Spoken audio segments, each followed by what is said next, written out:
Hey everyone, welcome back to Underreported Stories, where I cover the news that CNN, MSNBC, and Fox News fail to report on or don't report on enough. Last night was the Met Gala, and the theme was superfine, tailoring black style, celebrating black dandyism.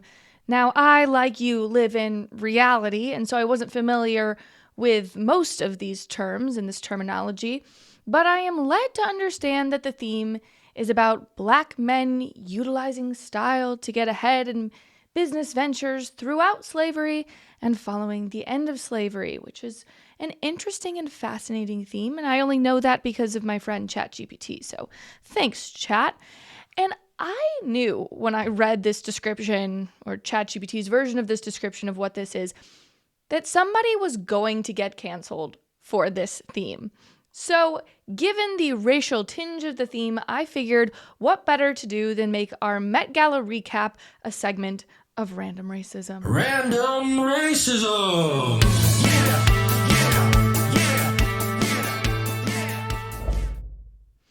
So yes, the Met Gala was yesterday, and the outfit that has been most under fire was worn by a 28-year-old K-pop star named Lisa.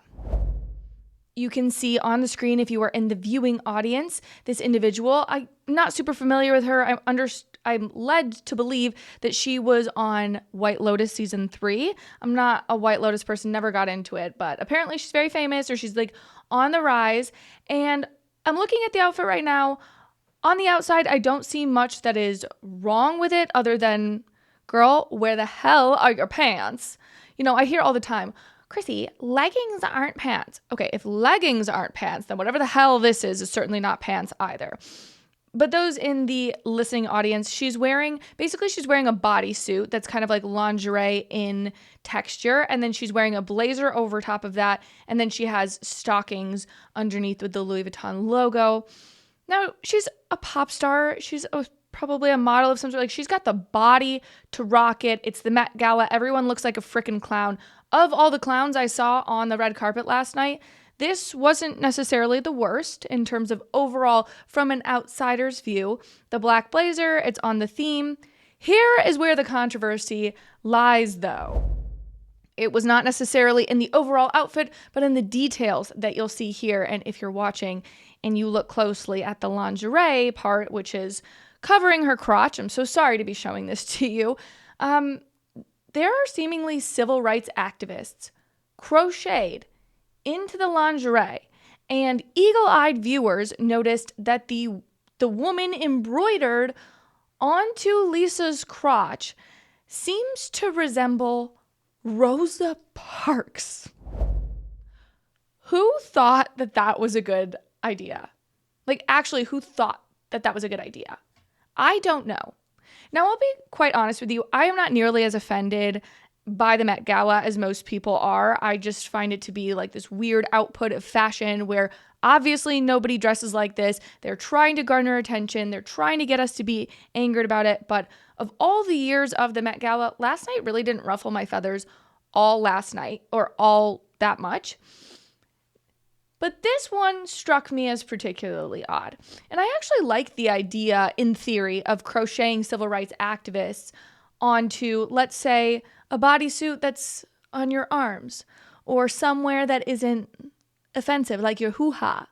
I don't know who thought that we should put this on our hoo-ha. I don't think that was a good idea. I also don't think that the pushback and the firestorm is what it would be if someone without right-leaning political views wore this, right? If I was famous and walking the Met Gala and I wore that, you would never see me again, okay? The PR, the internet would just absolutely destroy me. I wouldn't let it destroy me, but not a good example. Anyway, the fact that this person is elite Hollywood snobbery at its finest, she's going to get away from it. Though it has been reported that Lisa, again, the K-pop star, said the N-word multiple times and never apologized for it, and yet she was still allowed at the Met Gala. That would never happen to, like, Morgan Wallen. He can't even go to the CMAs without being reminded of his outburst. But this K-pop star can get away with Rosa Parks' panties and saying the N-word. The double standard that leftist Hollywood gives to these stars who fit their preferred narrative, because if you are in the listening audience, this girl is a K-pop star. So if you didn't see, she is Korean. So she fits this Hollywood preferred narrative. And so, of course, we have to give her a pass for whatever reason. The other woman making massive headlines for I wouldn't say massive, but some headlines for her 2025 Met Gala debut is Kamala Harris, because nothing says failing upwards like getting invited to the Met Gala because she lost the election. Honestly, that's a really crappy compensation prize, if I do say so myself. But this is what she looked like last night. This is what people are kind of clowning on her for the internet for. Now, I actually don't think her outfit's that bad. If you're in the listening audience, she's got a long black dress on. The black, I believe it would have been her left arm is in a black sleeve and her right arm is in a white sleeve. And it's just got like this tiny little cutout by her collarbone. It's not offensive. I don't find it to be bad. I don't love the white sleeve, but everything else is working out. It's very modest for someone of her age. What I found to be funny about the outfit is that it is 100% indicative of her racial problem throughout her political career. Like, she just cannot decide if she's fully black or not. And to me, that was like, they made a dress that was indicative of gotcha journalism on Kamala. Like, yo, Kamala, you black or not? I thought it was so funny. But let me know your thoughts on these Met Gala looks in the comments. But before we get into our stories for today, I was alerted to a very interesting side story in my morning news read that I don't think is getting picked up quite enough quite yet. A Canadian province is considering a separatist movement from Canada following the election of the Liberal Party. The Premier of Alberta, her name is Danielle Smith, said she plans on holding a referendum on separation from Canada next year if a citizen-led petition reaches the required number of signatures. She said on a live stream that she personally doesn't support the province of Alberta leaving Canada, but she believes that Ottawa, mainly the Liberal government of Canada, is attacking Albertans, and she plans on letting her voters decide whether to separate themselves from Canada. Now, this obviously comes as Trump has made comments about Canada becoming the 51st state, and these comments were also made ahead of the new Prime Minister, Mark Carney, sitting down for Trump for a meeting. Some people are speculating that this is just a bargaining tactic, basically that the conservative movement of Canada is trying to stronghold the Liberal government to move more moderate, as it was up until very recently, the prevailing logic in Canada was that the conservative movement was going to win. But there are a lot of other people, myself included, that think that this is serious. Trump genuinely has opened the floodgates for a potential 51st state. And I think his comments have sparked this internal movement in Canada. Now, we shall see in time, but I did want to keep that story on your radar because I found it incredibly interesting. But let's get into our docket. Cops have busted a suspected ringleader of a migrant robbery gang, and the ringleader is a lot younger than you would expect. Plus, Diddy's sex trafficking trial began yesterday. I've got all the information to prepare you for what that trial may look like. Plus, a listener, one of you, submitted a story about an alleged abuse cover-up in a Buffalo public schools, and what I found will appall you. So, without further ado, let's get into the 500 reported stories that you need to know. And today's show is brought to you by, for whatever reason, my camera is pulled up twice. Odd. Sorry, I'm trying a new software today. Anyway, today's show is brought to you by Branch Basics. I love uncovering the truth in politics, media, and even in our so-called, and the truth about what's in our so-called cleaning products. Most store-bought cleaning products are loaded with toxic chemicals. That means hormone disruptors, allergens, all the nasty stuff. This is stuff that can impact your health, your kids' health, even your pet's health. That's why I made the switch to Branch Basics. Their non-toxic products are human safe. No synthetic fragrances or weird chemicals. They use plant and mineral-based formulas that leave your home truly clean without compromising your health. I see that you guys are using this. I get a notification every single time one of you uses my code to purchase Branch Basics. And I know that you guys are loving this product. So if you're ready to join the army of people switching to Branch Basics, head over to branchbasics.com/Chrissy, or you can use the link in the description and use code Chrissy, that's CHRISSY, to get 15% off your order. Again, use code Chrissy at checkout.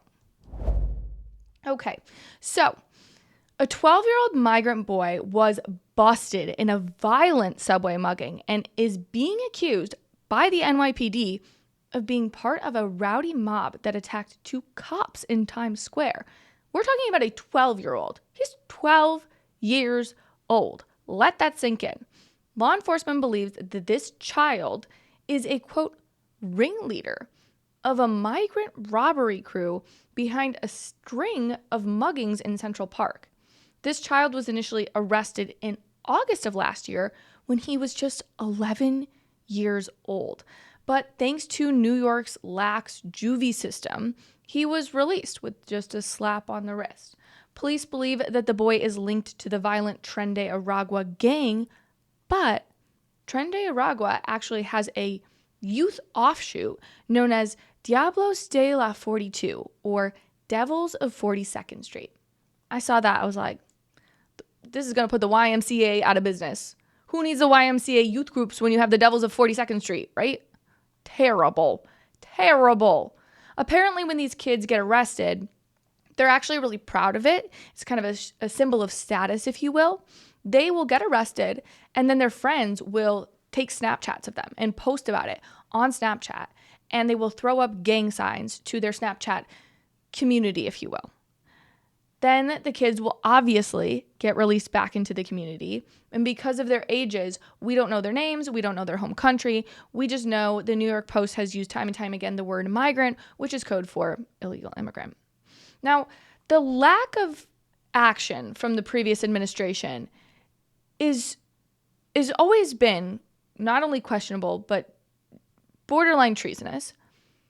Stealing the youth from children in this country, whether they legally be here or not, is again something that the previous administration is on the hook for. I understand that this happens in other countries, right? Like, we're not here to deny that this doesn't happen in Venezuela. Sadly, gang-run countries have little 12-year-old gang members. It's so sad.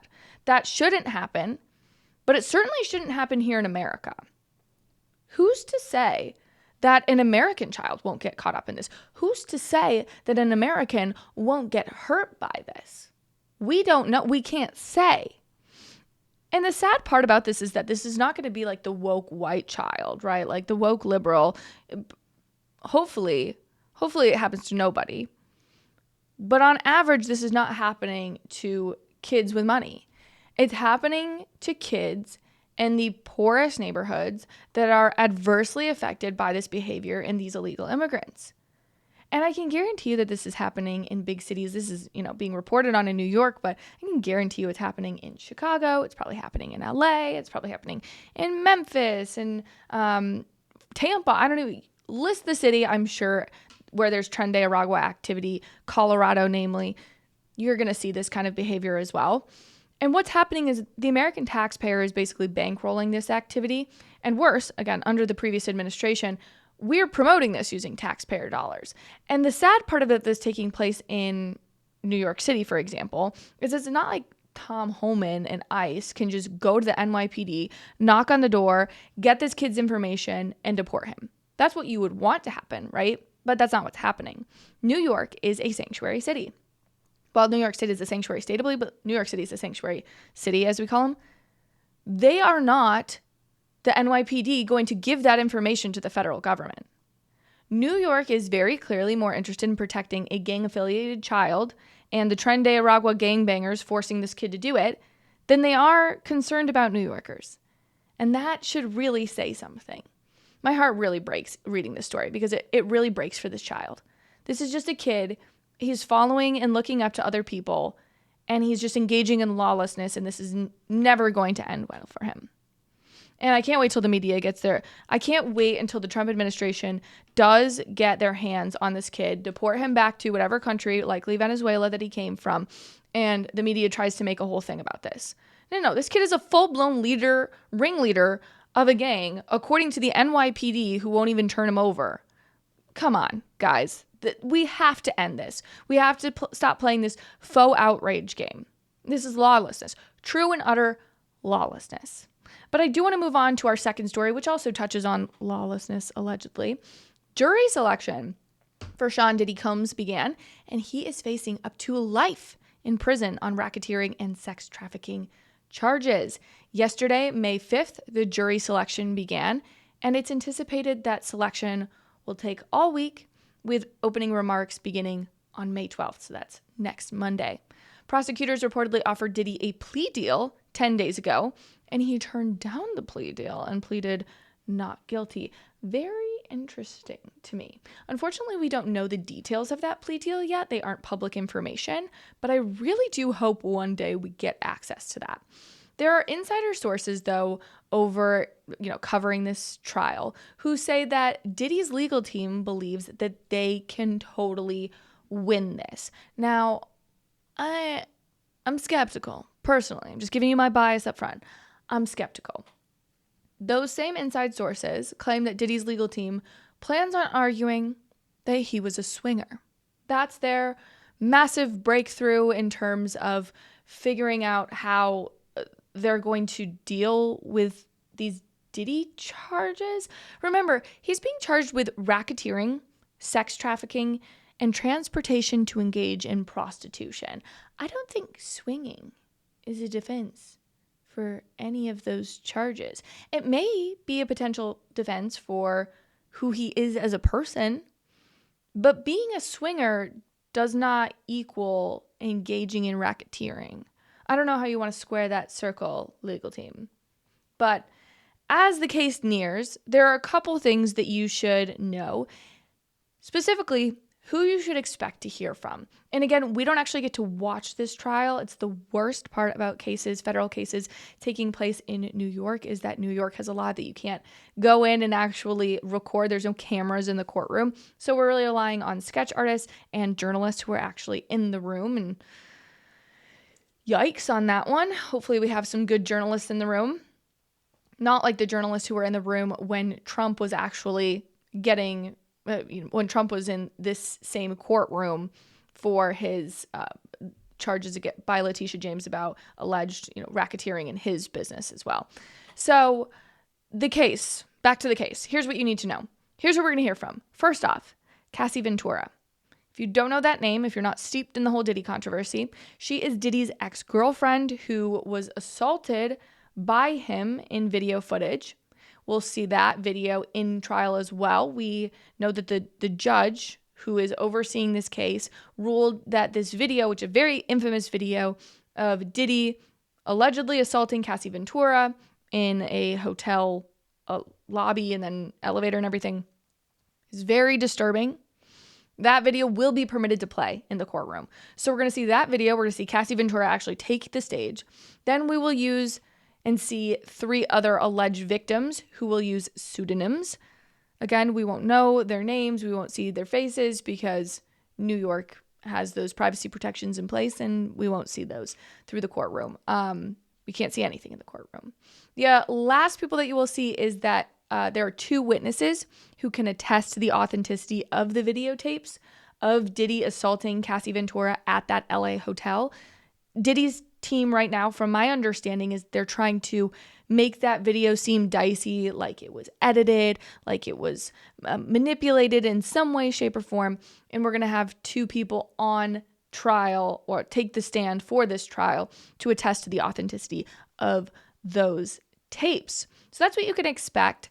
But I do want to circle back a little bit to this whole jury selection process. I'm going to be honest. I'm nervous. I'm really nervous. Diddy has very much been found guilty in the court of public opinion. I truly don't know a person who hasn't heard at least the periphery of this story. Now, most people have not gone down the conspiracy rabbit hole, maybe like myself. But we're talking about a Manhattan jury. a person in Manhattan has most definitely heard about this story, if we're stereotyping here. Which makes me think that because the jury will likely be biased, the outcome is almost set in stone. And unless Diddy's team, his legal team, really has some insane curveball that we know nothing about that's going to come out of nowhere, I think that the answer is there. He's very likely going to be found guilty. Now, of course, if Diddy's guilty, I don't care. I really don't. If he's actually guilty. But there are a lot of potential outcomes for this if the evidence doesn't actually find him guilty. Typically, when a jury is on a high-profile case like this, two things tend to happen. One, you get jurors who lie in order to get on the jury and sell books. So the selection process will happen, and then you're going to have people get booted off. We're going to have people coming out and saying things to the media that they shouldn't be saying, leaking, etc. It's going to be a mess. Second, when something is so biased like this, you start to delegitimize the court process because of Diddy's public assumption of guilt. And it leads, inevitably, to YouTubers making documentaries in 3 years about why Diddy actually wasn't such a bad guy and how the court system got it wrong. It's infuriating.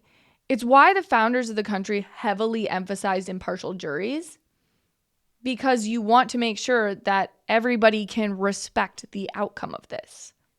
But when you are such a high-profile star, I just don't know if there's really anything you can do about this. In a situation like this, Diddy has to come up with or his legal team at least has to come up with a real compelling reason that the prosecution doesn't have proper evidence to prove their case. But we shall see. And by the way, even if the case somehow manages to go in Diddy's favor, which again, from my, I wouldn't say brief, but not extensive research, it's not looking good for him. But let's play hypotheticals. If somehow he gets off the hook on this federal lawsuit, this is not an amalgamation or like an all-in of every single case. This is just a federal case. I think I made amalgamation up. I think it's an amalgam. Please sound off in the comments. Help me remember the word correctly. But anyway, if he somehow gets off the hook on this federal charge, he actually still has 63 other lawsuits. So his legal nightmares are so far from over. Anyway, let's get into our next story, third story. An alleged nonpartisan journalist, most recently with the news outlet The Hill, is weighing a run for Congress in New Hampshire's 1st District. Ironically, this is the very district that White House Press Secretary Caroline Leavitt ran for in 2022. The woman in question is Hannah Trudeau. Not Trudeau like Justin Trudeau, Hannah Trudeau. Trudeau. I'm just going to say Trudeau. It's just easier. Hannah Trudeau is a former senior political correspondent who is reportedly running for Congress because she was, quote, tired of writing the same story about how Democrats keep losing to Republicans and failing us, end quote. Well, you don't have to write that kind of story. Sounds like the kind of nonpartisan journalist we all suspected the nonpartisan journalists of DC to be. Total hacks with intense bias towards the left. So it's no surprise to me that she is running as a Democrat. But it was her messaging that I'm very interested in, that I was compelled to bring this up as a story for.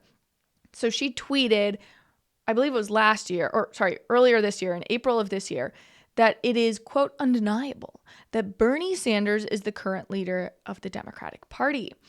And it was so interesting. If you follow my channel at all, or if you're new to this show, go check out my most recent vlog that came out on Cinco de Mayo. I was actually in DC last week for an event at the White House. And after the event, I was at some swanky restaurant in DC being some elitist prick. And we were all talking and discussing politics. I needed to leave DC because I truly become a prick when I go there. Obviously, I made the point when we were talking about politics that the Gen Z conservatives, quote unquote, are closer to the AOCs and Bernies of the world as opposed to your traditional neocon conservatives or moderate liberals. And as I was saying this, I was like, this is so obvious to me. Everyone was looking at me in DC like I had 8 heads for this. Literally everybody thought I was crazy. And listen, I'm not saying I agree with this personally, or that this is my personal political philosophy. My reality is that I live in politics with one foot in the door and one foot out. When I'm done with work, my job is politics. I turn off the lights in this room, I turn my computer off, and I live a life that is totally normal and totally devoid of political thoughts and political interests. I like to read my book, I sit on the couch, I play with my dog, I talk to my husband, I go to church. I live a very normal life, and when I am not working, I am observing what is happening around me.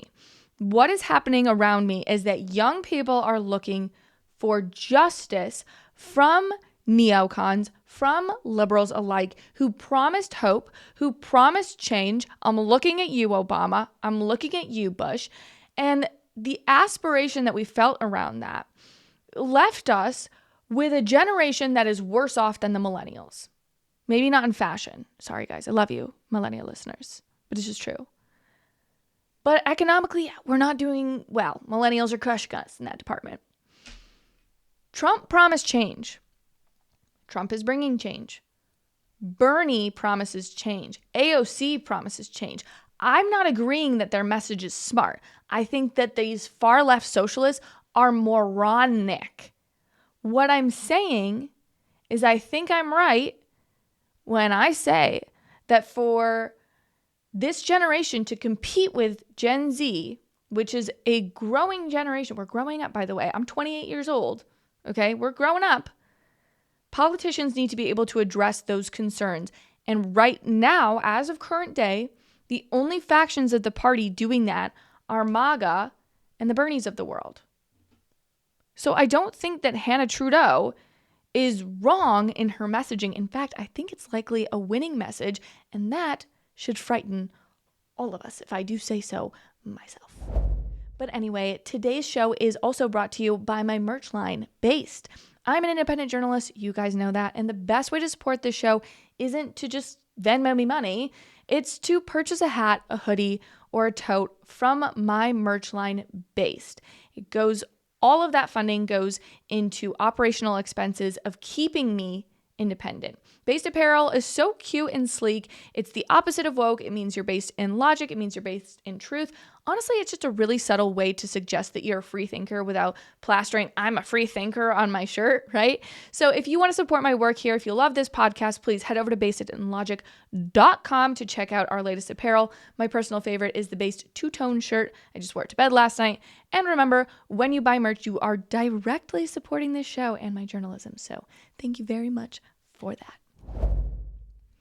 Okay, this next story was sent to me by a listener who said she newly found the podcast. So welcome, friend. And I'm very, very thankful for anybody that brings stories to my attention. Just because I don't cover it doesn't mean I'm not interested in learning about it. Personally, I just find it fascinating. But anyway, this story is going to blow your mind. So stick with me because it's kind of long. It has been alleged that Buffalo public schools engaged in a cover-up of an alleged kidnapping at a magnet school located near the Buffalo Museum of Science.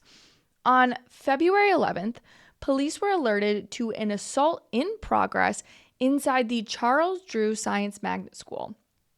At the time, police confirmed that a man had entered the school through a door that was shared between the school and the museum. So that's why that museum note comes into play.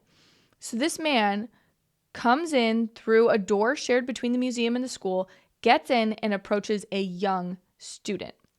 Police claim that an assistant principal then intervened, and that's when the man that broke in, quote, punched and shoved the assistant principal. And after he engaged with the assistant principal, he fled back into the museum where police found him.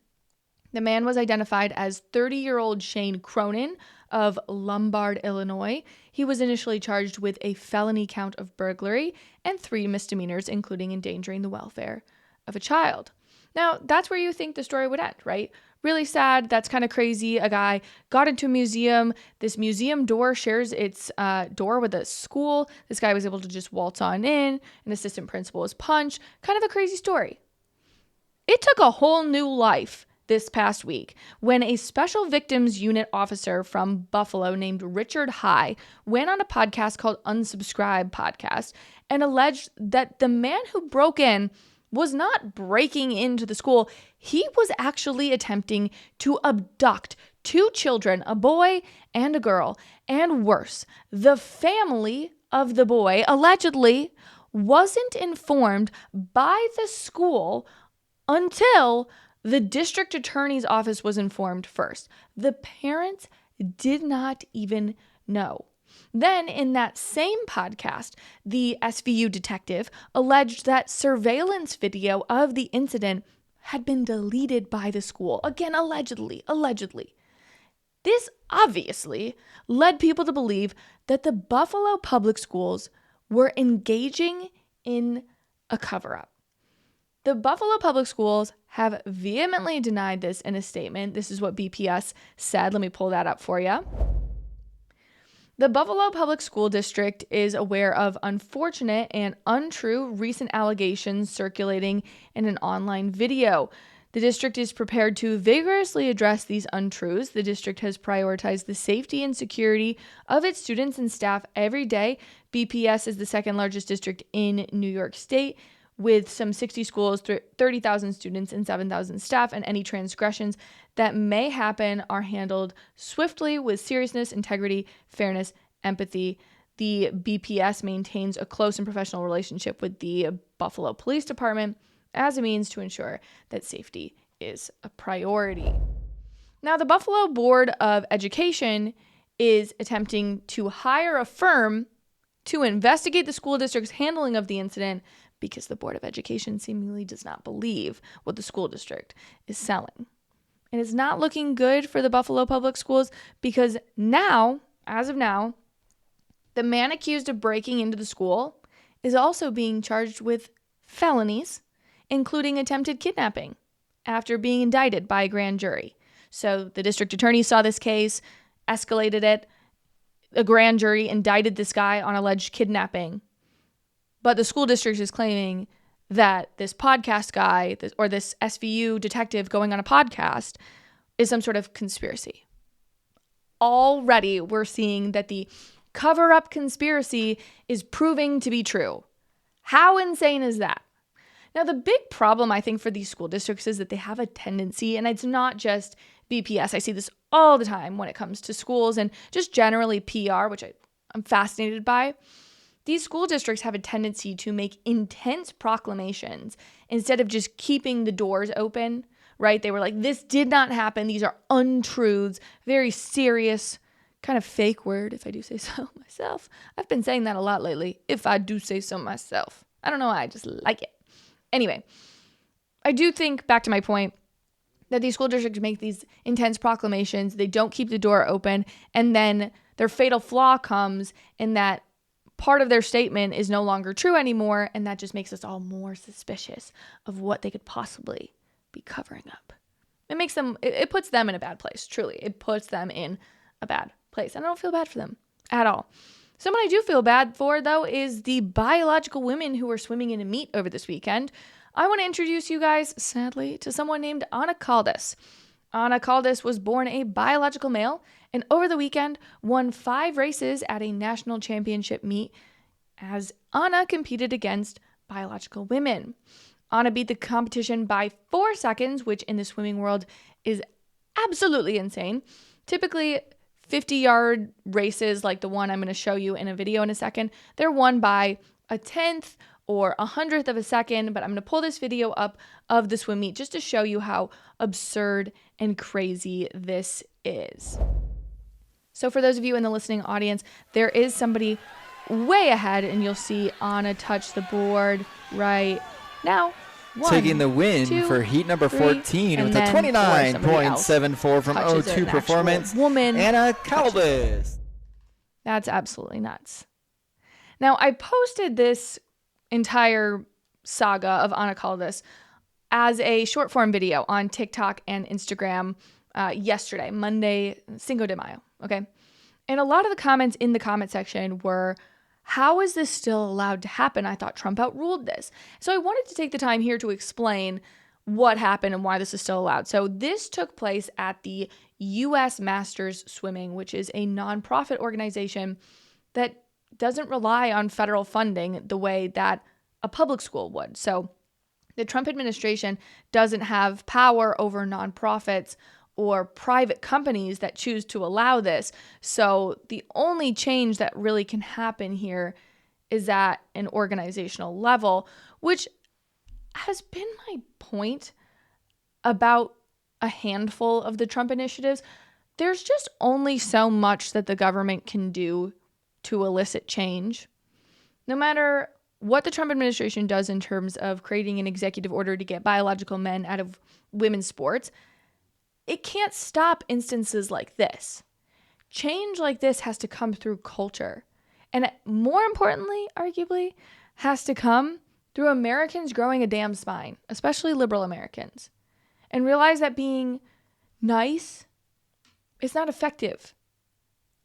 Effectiveness, real change will happen when people grow a spine and realize that coddling the 45-year-old Ana Caldas is not fair to the biological women who are competing in the 45 to 49-year-old category at this U.S. swim competition. It's just not.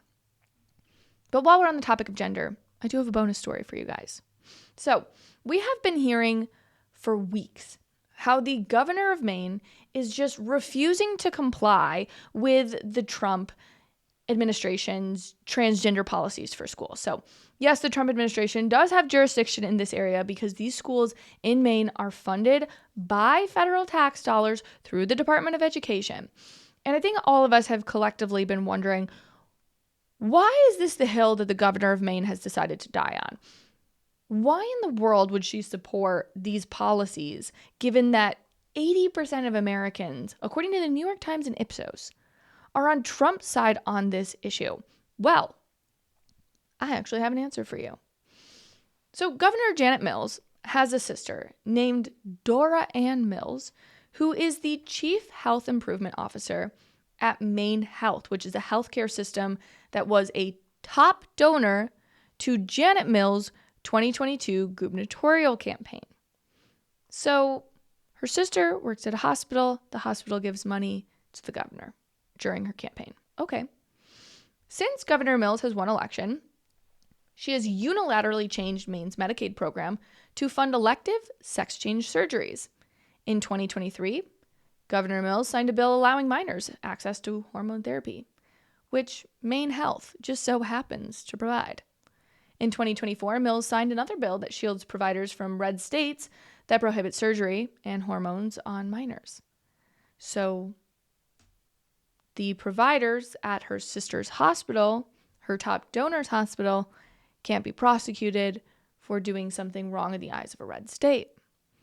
Meanwhile, the money that's been raked in by this hospital has nearly doubled under Janet Mills' leadership.